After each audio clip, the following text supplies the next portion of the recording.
Donc c'est facile, vous l'allumez, vous l'ouvrez quoi, vous allez sur Planétarium. Donc vous voyez encore un changement à faire. Hein. J'espère que ça va pas être trop long. Voilà, nous sommes arrivés. Alors là, c'est une planète quelconque. Hein. En fait, le logiciel s'ouvre sur une planète quelconque que vous avez visitée. Alors cette planète, je vais vous dire son nom, mais ça va pas vous dire grand-chose parce que c'est une planète imaginaire qui est dans une autre galaxie.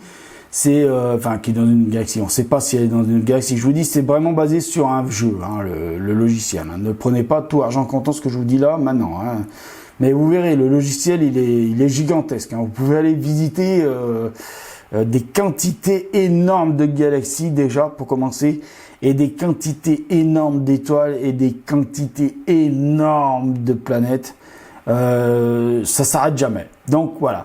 Donc là, la planète, je vous ai dit, je vous dirai comment elle s'appelle, c'est RS 0-11-74-40-0515-642-7-0-0-55B3. Voilà.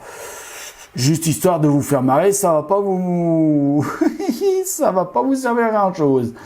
Voilà. Donc la première vraiment vraie planète, l'étoile noire. On discutait de l'étoile noire.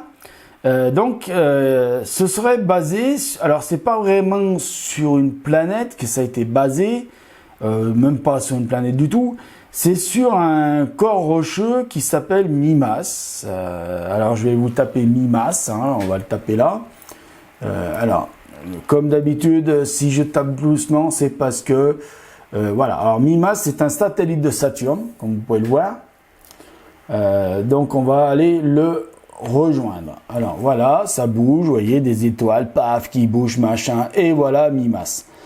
Alors il n'est pas vraiment tourné comme je pensais qu'il soit tourné. Est-ce que je peux le tourner? Bah non, apparemment je peux pas le tourner. Alors je vous mettrai une autre image de Mimas, hein, sur la vidéo parce que je vois que ça tourne pas vraiment comme je voulais. C'est pas grave. Alors l'étoile noire, ce serait Mimas. La ressemblance est frappante. C'est pourtant une totale coïncidence. Mimas a en effet été photographié pour la première fois en 1979 par Pioneer 11. Soit 2 ans après que les spectateurs du monde entier ont fait la connaissance de l'étoile noire, l'arme de destruction massive de l'Empire, et une station orbitale sphérique aux allures de planète dotée de son hémisphère nord, dotée sur son hémisphère nord d'un cratère d'où jaillit un rayon laser. D'un diamètre de 396 km, Mimas dispose également d'un cratère de 130 km de large appelé Herschel, du nom de l'astronome qui a découvert cette lune de Saturne. Donc vous voyez, il y a eu ou pas là, donc là vous voyez, il n'y a pas vraiment eu d'inspiration réelle sur la vérité, sur la véritable histoire de Mimas, puisque au moment où le film a été tourné, monté, la première photo de Mimas, donc on ne savait pas trop à quoi elle ressemblait, c'était fait en 1979. Hein, soit 2 ans après que le spectateur du monde entier ont fait la connaissance de l'étoile noire. Donc vous imaginez, la sortie en salle du film où on voit l'étoile noire était 2 ans après la photo de Pioneer 11 qui a pris Mimas. Hein. Alors, Mimas, un des satellites de Saturne, vous savez que Saturne en a beaucoup, les satellites. Hein. Donc voilà, je ne vais pas en faire mieux là-dessus. Donc on va passer à la prochaine planète qui inspire, qui inspire pas vraiment, puisque les planètes, les premières, on les a découvertes en 1995, mais qu'on retrouve dans la nature, vraiment, quoi, qu'on arrive à retrouver. Donc on va passer à la deuxième. Alors la deuxième planète, vraiment, si vous êtes vraiment des vrais aficionados de Star Wars, vous savez que la planète la plus connue de Star Wars, c'est Tatooine. Tatooine, où a vécu Luke Skywalker quand il a fallu être hébergé par son oncle. Voilà. Donc, Tatooine ressemblerait alors à une exoplanète que je vous dirai plus tard. On va aller la chercher. cette exoplanète. Donc voilà, j'ai fait la recherche de l'objet. Donc Kepler, alors vous savez que déjà c'est Kepler. On met un petit tiret, 16. Voilà, donc Kepler 16, donc oui, Kepler 16 a une étoile. Et donc c'est une étoile, Kepler 16, et celle qui donc ressemblerait le plus à Tatooine, ce serait Kepler 16b. Donc je ne vais pas vous montrer tout le système Kepler, je vais pas y arriver.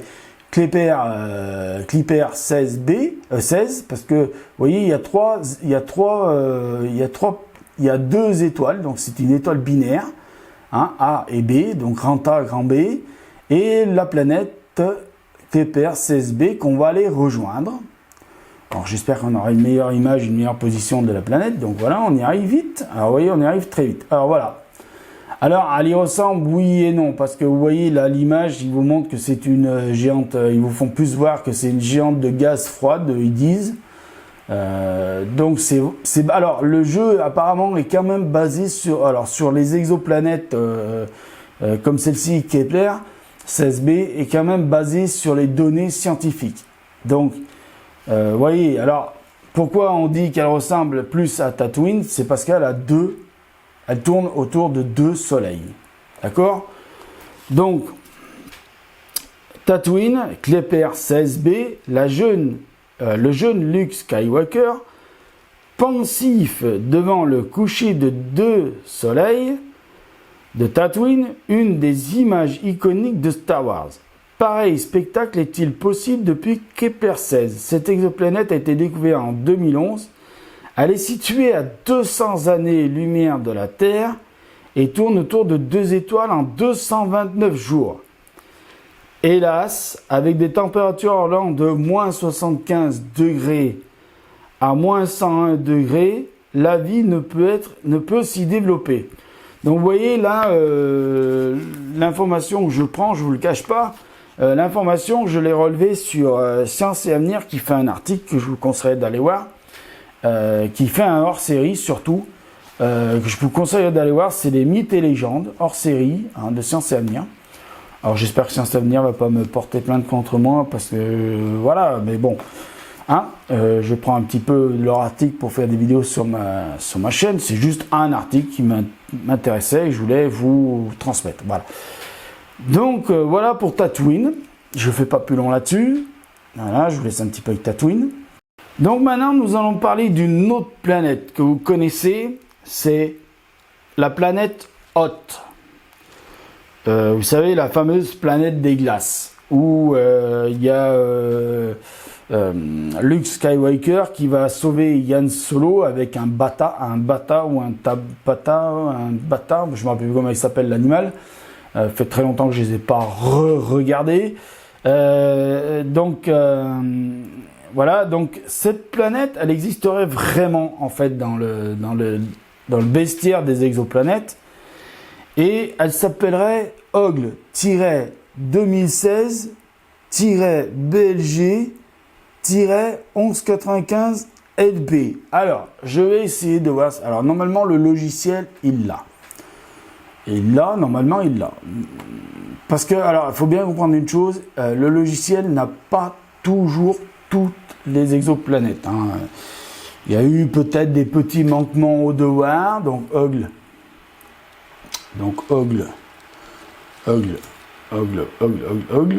Ah non, qu'est-ce que je fais moi? Je fais une connerie là. Allez, hop là, commence à faire des conneries. Donc Ogle, voilà, j'ai fait une connerie de frappe. C'est bien fait pour moi.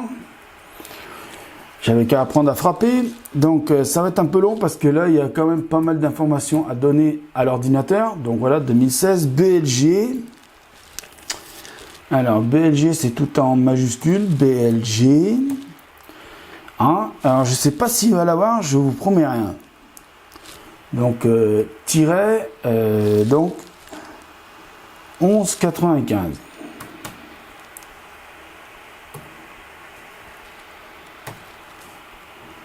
Eh ben il l'a pas. Et voilà, il l'a pas. S'il l'affiche pas là, c'est qu'il l'a pas. Faut pas chercher. Donc il l'a pas, donc je pourrais pas vous la montrer celle-ci.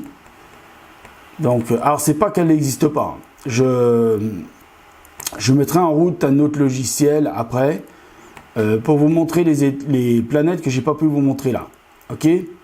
Et je mettrai un autre logiciel en route pour vous montrer aussi Mimas à quoi il ressemble. Alors après nous allons, alors je vais quand même vous parler de, je vais quand même vous faire un petit topo sur la planète Hot et qui est Ogle donc -216-BLG 1195 LB.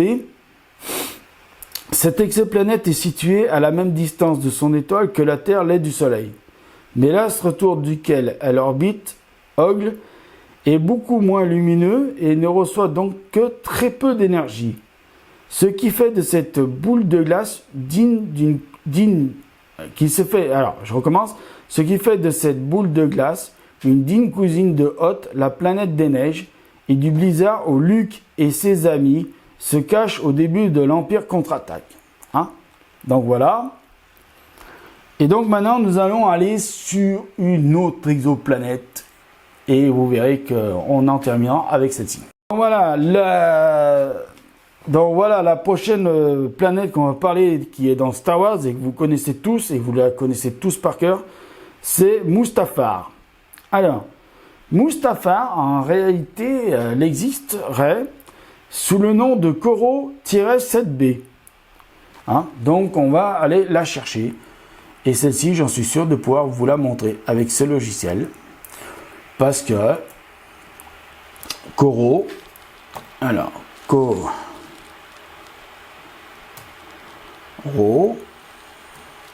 alors encore une fois, c'est parce que j'ai le machin devant l'écran.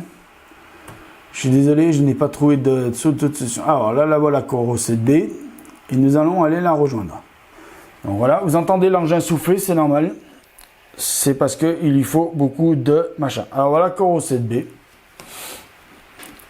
Hein, donc, vous voyez qu'elle brille beaucoup. Alors, Koro-7b, elle a été découverte en février 2009. Le projet Koro du CNES a découvert une exoplanète en orbite autour de l'étoile Koro-7 à seulement 2,5 millions de kilomètres d'elle. D'où les températures qui régneraient à sa surface entre 1800 degrés et 2600 degrés.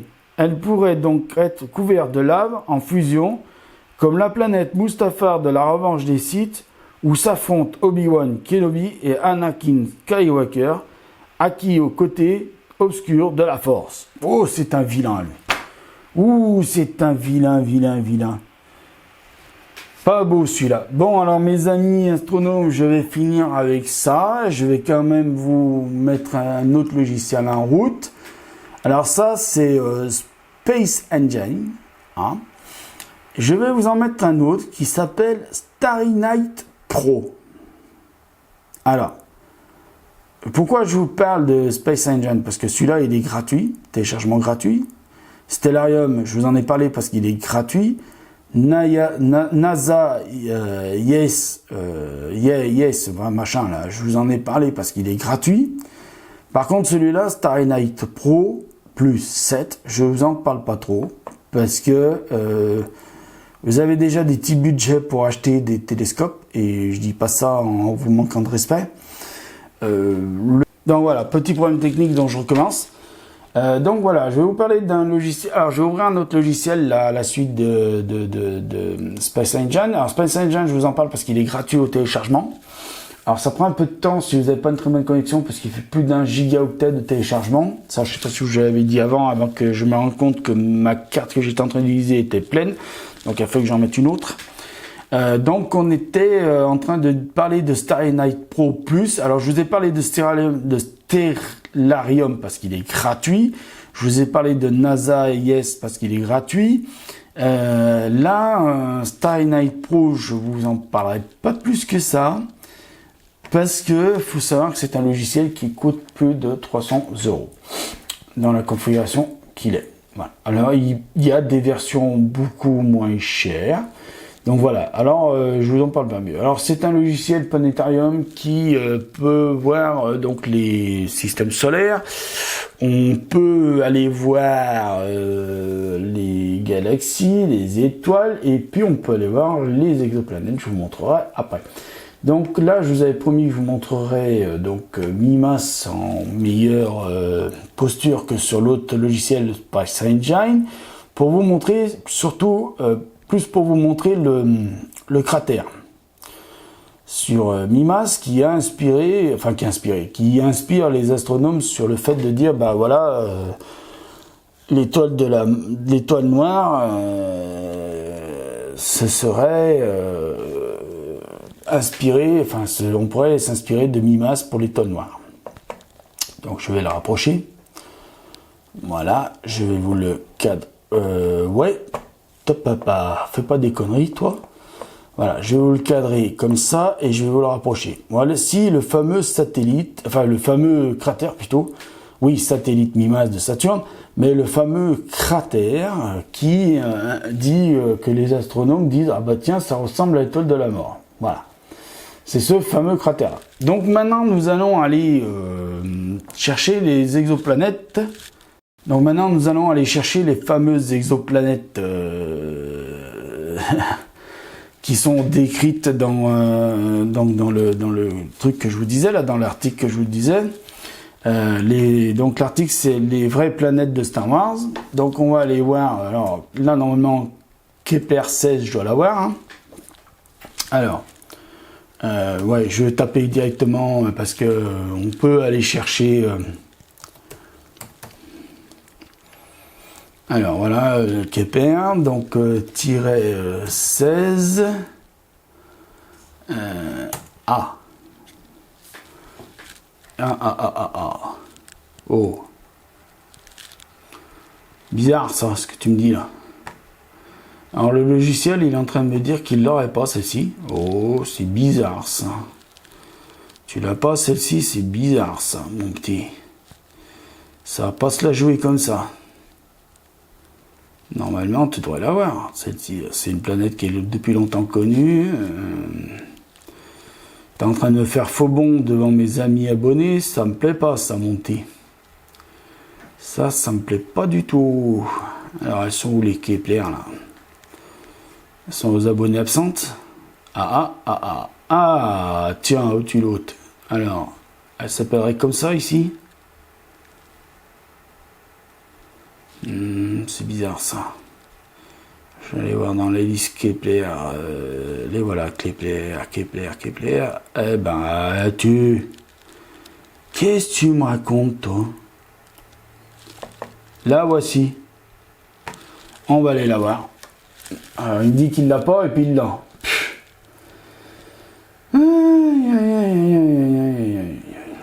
Donc là, alors là, c'est un bon voyage qu'on va faire. Hein. Vous voyez, là, il est en train de se mettre en place pour y aller. Donc là, vous allez la voir arriver dans quelques instants. Donc voilà, là, on commence à faire le voyage vers.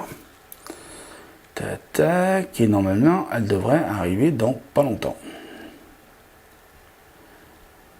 Alors il se peut que ce logiciel, il la présente comme une géante gazeuse aussi, hein, parce que si sur Space Engine, il la présente comme une géante gazeuse, vous pensez bien que sur celle-ci, ils vont vous la présenter comme une géante gazeuse. Alors, comme on n'a pas d'image vraiment réelle des exoplanètes qu'on voit, parce je vous ferai une vidéo pour vous expliquer pourquoi on n'a pas vraiment les images directes des exoplanètes, vous voyez que quand on parle de géantes gazeuses en exoplanétologie, on fait des représentations de ces géantes gazeuses comme si on les représente comme si c'était des Jupiter ou des Saturnes. Quand elles ont à peu près la taille de Jupiter ou un peu plus grande que Jupiter, on les représente évidemment comme des Jupiters.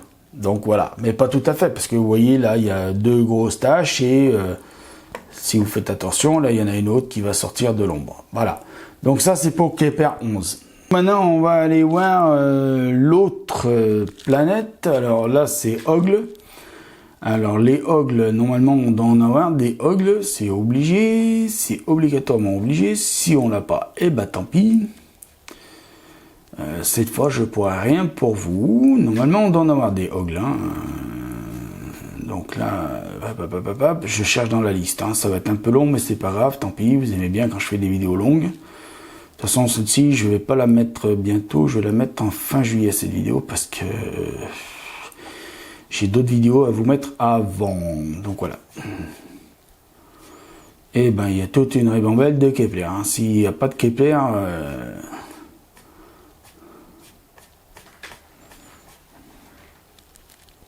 mais je sais pas si le curseur descend. Si, il descend. Ah, alors là, on a les Ogles. Ouh là là, j'ai failli en louper.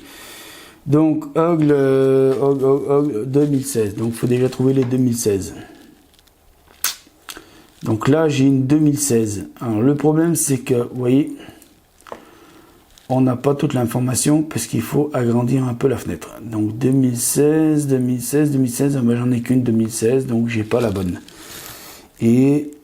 bien évidemment, c'est pas celle-ci que je voulais. Donc, c'est pas grave. Alors, on va aller retourner dans les C. Et dans les C, on va aller chercher Coro 7B. Alors, je suis désolé, je ne pourrais pas vous montrer. Alors, c'est Coro 7B ou Coro 7C. C'est Coro 7B. Voilà, je vais faire la séquence un peu plus longue pour finir la vidéo.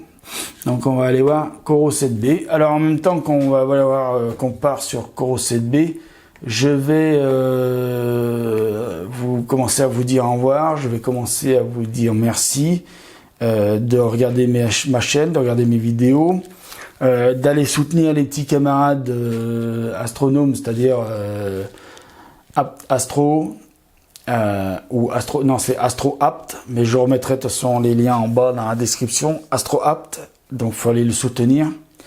Le petit astronome aussi, et puis bon, il n'a pas vraiment besoin qu'on le soutienne parce qu'il a beaucoup d'abonnés, mais bon, on va quand même dire qu'il faut le soutenir.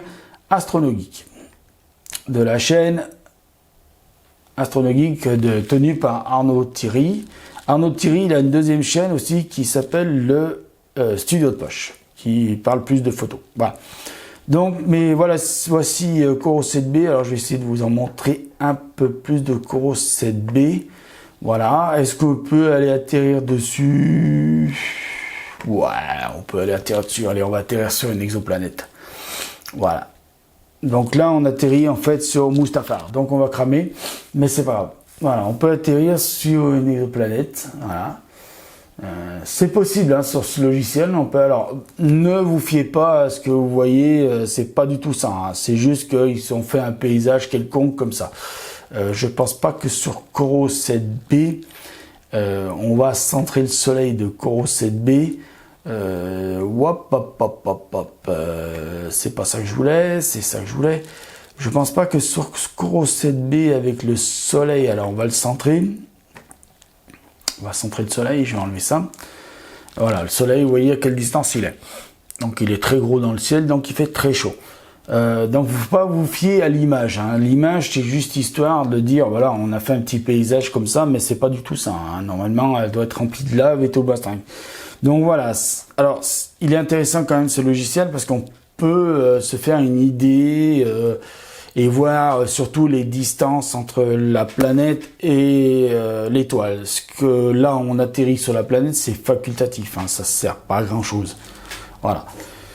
Donc, mes chers amis astronomes, je vous dis merci. C'était Frédéric Bertoni sur la chaîne Fred Astronome. J'espère que vous allez bien. Mettez l'œil à l'oculaire parce qu'il y a plein de choses à voir là-haut. N'oubliez pas de soutenir aussi la chaîne YouTube Un œil au sommet. C'est très important. Ils ont aussi une page Facebook Un œil au sommet. Ils ont aussi une page Instagram qui est Un œil au sommet officiel. Ça se tient tout. Et ils ont une page internet qui s'appelle Un œil au sommet.fr. Voilà. Donc n'oubliez pas AstroApt, le petit astronome, Astronogeek. Voilà. Et la chaîne de Ryan 17, je sais plus quoi, je vous la mettrai en description. Et bien sûr la chaîne de Foot Charles qu'il faut aussi soutenir parce que Foot Charles, c'est le fils de Eric qui est l'administrateur de la chaîne Un œil au sommet et de l'association Un œil au sommet. Donc voilà, je ne vous fais pas plus long parce que là, elle commence à être très longue et j'en ai d'autres à faire après. Je vous remercie, je vous dis au revoir, à bientôt, prenez soin de vous, mettez l'œil oculaire, adios, bye bye, ciao.